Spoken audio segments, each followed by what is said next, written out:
Ada, nge-lag gini gimana mau streaming ya? PGA lawas nggak kuat atuh, harus ganti PGA card baru. Oh gitu, emang PGA card yang bagus buat PC ini berapaan? Siapin budget sekitar 10-12 jutaan. Nah, baru nih, streaming, gaming, apapun, gas. Ya udah bang, aku ada ide nih, tunggu bentar ya.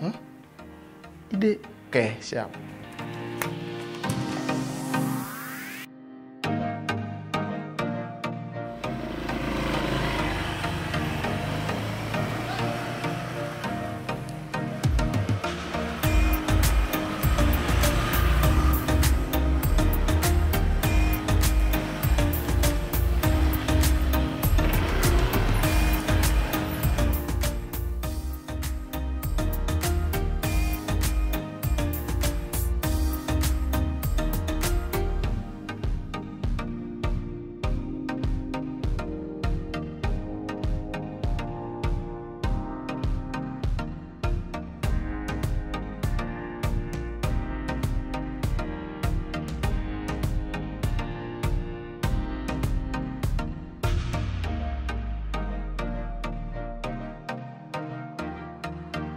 Bang, aku dapat ini nih.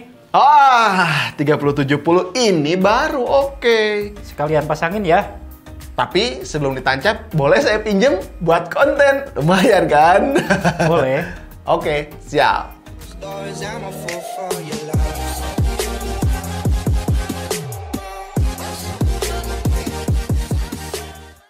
Assalamualaikum teman-teman, saya Randy Adha, Sekilas IT, dan ini adalah PGA card Manly RTX 3070.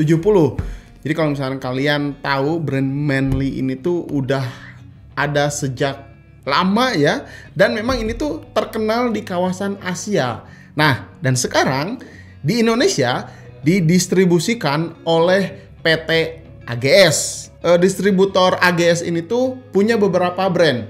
Ada Manly, ada Furion, dan ada Yeston. Wah, mantap kan? Lengkap nih jajarannya gitu kan. Terus untuk distributornya juga ini udah resmi dari AGS, punya masa garansi 2 tahun. Jadi kalau misalkan udah ada distributor resmi di Indonesia seperti ini, kita tuh jadi lebih tenang.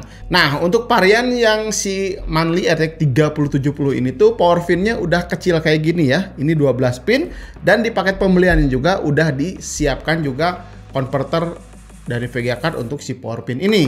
VGA ini punya memori 8 GB GDDR6 256 bit dengan CUDA core-nya 5888 serta menghasilkan bandwidth 448 GB per second dengan interface-nya PCIe 4.0. Dan di sini yang digunakan kode GPU-nya GA104 arsitektur Ampere. Jadi udah 8 nanometer, tentunya udah yang paling baru untuk saat ini ya. Karena memang ini versi LHR, jadi di sini juga dituliskan untuk LHR hash rate-nya 25 mH per second.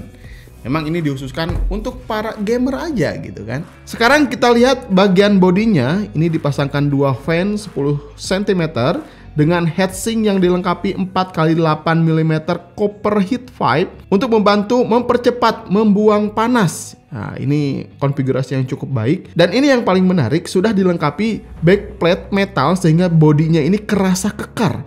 Apalagi ketika ada tambahan metal untuk penyangga bagian depannya. Nah, ini kerasanya tuh sesek banget. Lanjut, ada 3 kali display port, ada 1 kali HDMI 2.1. Port ini tuh teknologi yang paling canggih, paling baru untuk saat ini. Sekarang kita langsung saja tes beberapa game performanya sehebat apa. Let's go. Game pertama langsung aja Cyberpunk 2077 di resolusi 1080p alias mentok kanan, ray tracing dan DLSS-nya ini tentunya harus aktif ya. Rata-rata 60 fps ketika dilakukan benchmark. Visualnya begitu cantik ya. Watt GPU yang dikeluarkan kalian bisa lihat langsung di layar. Nah, karena ini masih kuat, saya tes juga di resolusi 1440p ya. Ini efek real time-nya begitu nyata. Kalian kalau lihat langsung gamenya pasti bakalan bilang, wah takjub juga ya gitu ya. Apalagi kalau FPS-nya ini rata-rata masih playable di 51 fps. Namun watt GPU ya sedikit lebih tinggi. Tapi kalau urusan suhu ini tetap adem banget malah ya. Watt keseluruhan sistem yang saya gunakan kalian bisa lihat di pojok kanan. Game kedua ada God of War, jelas ini game berat ya. Tes dulu resolusi 1080p, Ultra juga, DLSS-nya aktif. Ketika dites di resolusi 1440p, tentunya ini FPS masih bagus. Visualnya ini makin tajam, makin detail. Karakter dan si monsternya ini semakin terlihat real gitu ya. Nah, kalau game e-sport ya seperti Valorant ini, wah ini udah tumpah-tumpah 400-500 FPS gitu kan, meskipun di preset rata kanan. Resolusi 1080p atau 1440p ini udah jelas nyaman banget. Pro player mah ya lebih dihususkan harus main di atas 240 Hz seperti ini. Tapi harus didukung dengan monitor dengan refresh rate yang tinggi supaya pergerakan dan akurasi menembak tuh lebih terkontrol. Ya intinya mah jadi tambah jago lah. Nah, untuk game si Days Gone ini saya coba compare dengan GeoTax RTX 3080 di resolusi 1440p ya. FPS keduanya di atas 100 FPS. Namun tentu RTX 3080 lebih unggul. Begitu juga watt yang dikeluarkan PGA-nya ini lebih boros.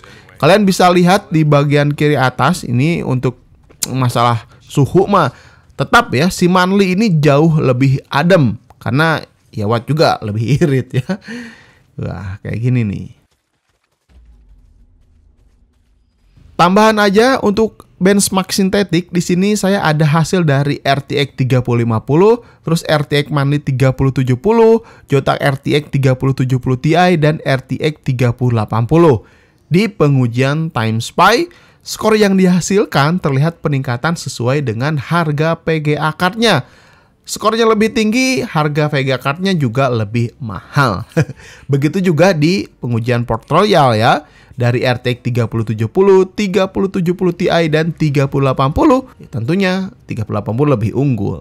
Oke, setelah tadi kalian melihat performa si RTX 3070 ini melibas semua game. Karena ini bakalan dipakai untuk live streaming, editing, dan game-game berat 5 tahun ke depan ini nggak usah ganti gitu kan, tetap performanya siap diandalkan. Apalagi game-game seperti tadi Cyberpunk 2077 gitu kan, ray tracing yang diaktifkan, mantap banget, FPS-nya tinggi banget gitu.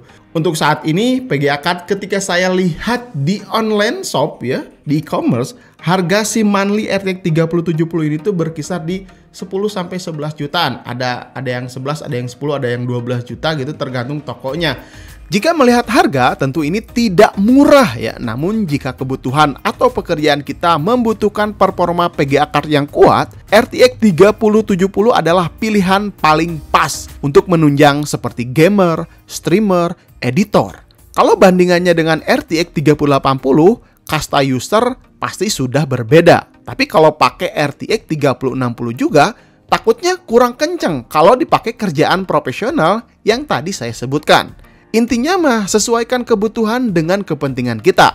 Jangan paksakan kehendak. Mungkin gitu aja. Kalau misalnya kalian punya saran dan kritik, silahkan tinggalkan saja di kolom komentar. Sampai ketemu di video berikutnya. Saya Randy Adha, Sekilas IT. Assalamualaikum warahmatullahi wabarakatuh.